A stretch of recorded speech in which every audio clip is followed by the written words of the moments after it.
Hello viewers, welcome to Hacking Web Applications in a Hacker Way video 4. In this video, we will discuss about Honeypot.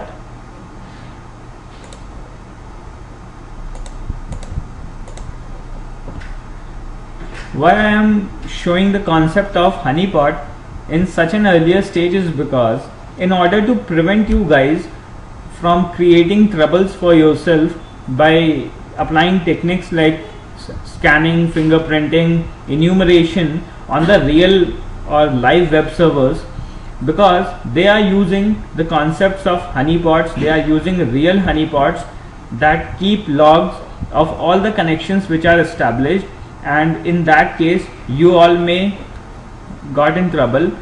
So let's hear what a honeypot is. In this video what we are gonna deal is deep insight into honeypots. That is, what is a honeypot, how honeypot works, what are the securing mechanisms of a honeypot, what are its configuration types, and a lot more. Next we will see a quick demo on how to make a honeypot for your own computer, and in the third part we will see the honeypot solutions for Windows operating systems. In order, if you all maintain a WAMP server or you have made your computer as a web server or a web host, then you need a honeypot for your Windows operating system. So we will see what the solution is for the Windows operating system in order to maintain a honeypot. So let's start our discussion. This is a very small theory part. Actually I believe a lot more in practicals rather than theory, but theory is quite valuable and is equivalent if you need to know what a honeypot is. So this is a short theory. What is a honeypot? Honeypot is a small computer or a simple computer which is capable of capturing malicious network traffic. That is, it maintains the log of all the connections which are established with the web application server from the remote end, from the remote users, legitimate users, unlegitimate users, and the attackers. How it works is, it creates TCP and UDP connections and the listening sockets which make you all feel as a real web server. What the honeypot do is, it fools the attacker that yes, he is a real web application server and he can be hacked, and the attacker send his command to the honeypot in a field that he is attacking a real web server, and all the commands and the exploits are being logged by the honeypot, and later they are analyzed and are given to antivirus vendors, and the patches of the exploits are made as soon as possible by the security communities. Next we will secure the honeypot using the patches, the latest hot fixes by Microsoft and a lot of security organizations. We can maintain a antivirus solution, a very good antivirus we can use in order to protect our honeypot computer from simple trojans and viruses. Next we can use firewalls for the unlegitimate connections which do not have any relation with our honeypot connections. And next, configuration types. There are basically two configuration types. One is the internal configuration of the honeypot. What an internal configuration do is, it keeps track of the viruses and worms in the LAN network, and it identifies whether there is an intruder inside a company or inside an enterprise. And in the external configuration, it deals with the connections which are made from the remote end, from the remote users and the remote attackers. So this is all the theory part. Let's start our demo.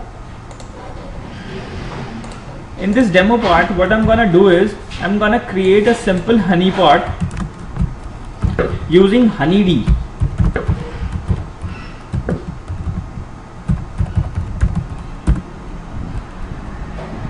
What I'm gonna do is, I'll use a simple editor named as Nano, and HWAHW is the name of the honeypot.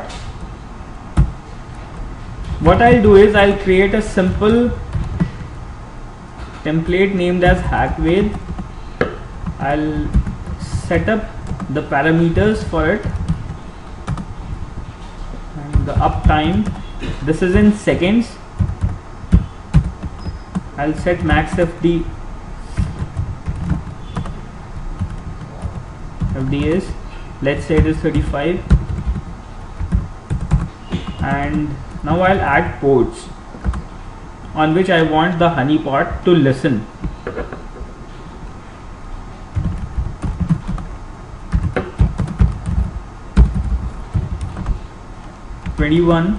This is the FTP port,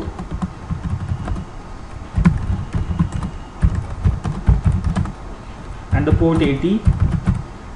At this place we can use any scripts, Python scripts, Perl scripts and more commands, but for the demonstration purpose I am using the open status for these particular ports.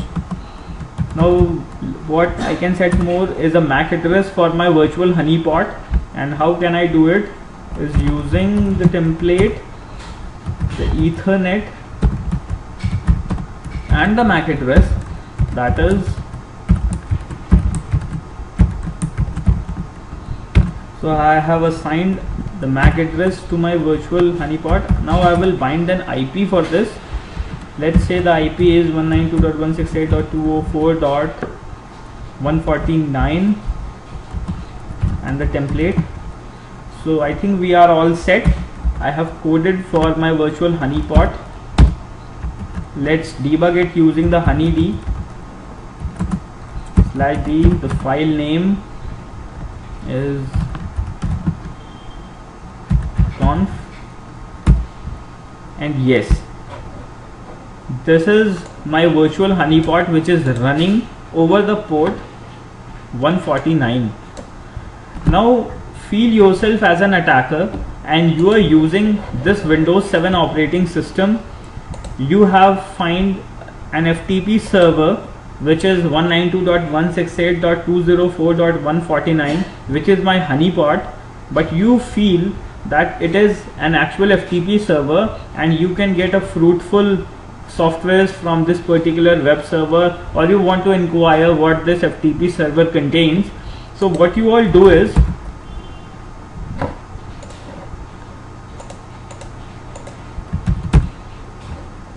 you try to make an FTP connection with that particular FTP server by 149.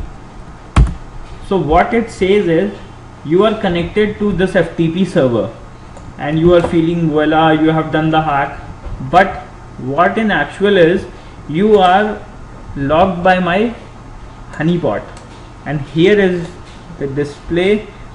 This is your IP, Windows 7 IP, this is the Honeypot IP, and you are connected at the port 21.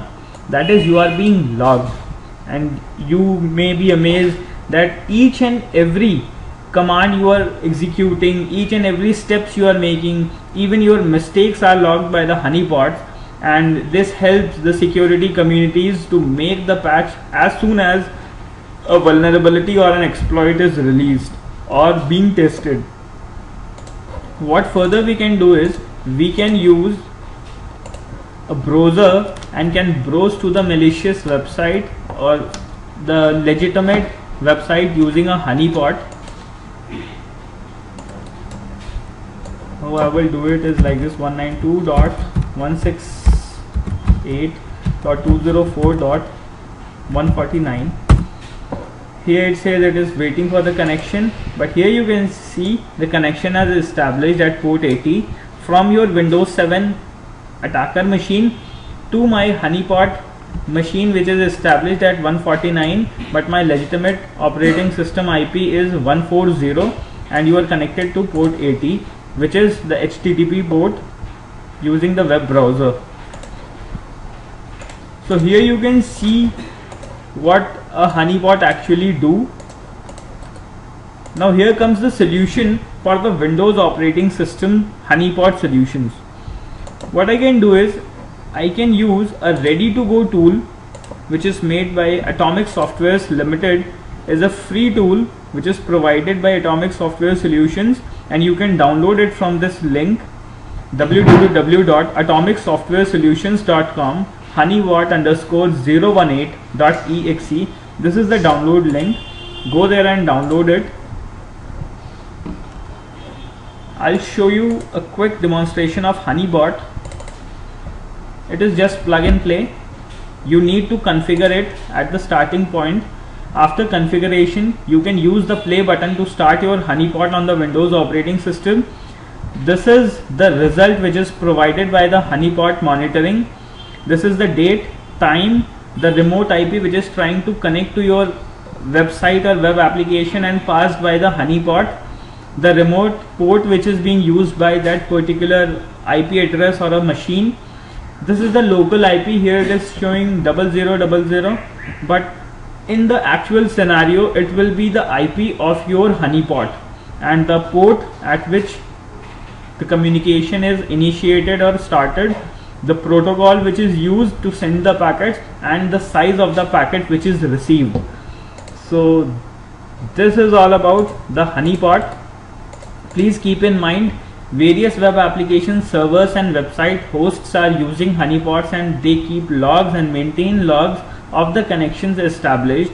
So do not try hacking attempts on web application servers as frequently as you can in order to keep yourself safe, and rather if you are doing a penetration test, you need to ask for the permission from the legitimate owner, or keep a proxy solution. Use a very good proxy solution which you can think which is untraceable. So this is all for this video. In the next video we will see how to fingerprint a remote web application server.